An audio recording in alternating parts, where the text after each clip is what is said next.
Hello, bachcho. Let's see this question. The question says the ratio of the volume of the atom to the volume of the nucleus is of the order of.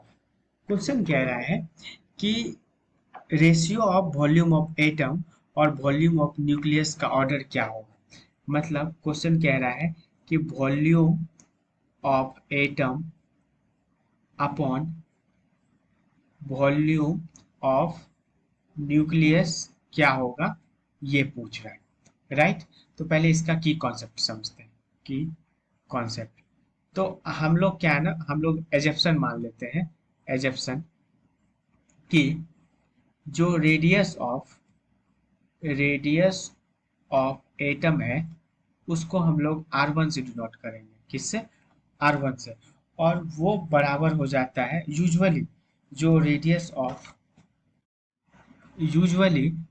Radius of atom R1 के बराबर है वो 10⁻⁻10 के term में होता है। उसके बाद सिमिलरली रेडियस ऑफ न्यूक्लियस है जो है उसको हम लोग R2 मान लिए और वो होता है 10⁻15 के पावर के टर्म में। ये हमारा एजप्शन था। अब की कॉन्सेप्ट समझते हैं। की कॉन्सेप्ट तो की कॉन्सेप्ट क्या है कि वॉल्यूम जो है किसी भी स्फीयर का वो डायरेक्टली प्रोपोर्शनल होता है रेडियस के क्यूब का। राइट, रेडियस के क्यूब का। अपने पास पूछा क्या है? वॉल्यूम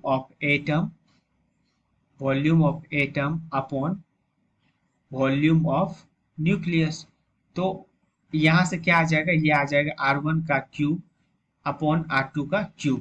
तो इसको हम लोग ऐसे भी लिख सकते हैं ना, R1 अपॉन R2 का होल क्यूब। R1 कितना था? R1 था 10⁻10 और R2 कितना था? 10⁻15 और इसका होल क्यूब। तो ये देखो 10⁻15 ऊपर जाएगा तो इसके साथ +15 बनेगा, तो ये आ जाएगा कितना? 10⁵ और इसका होल क्यूब।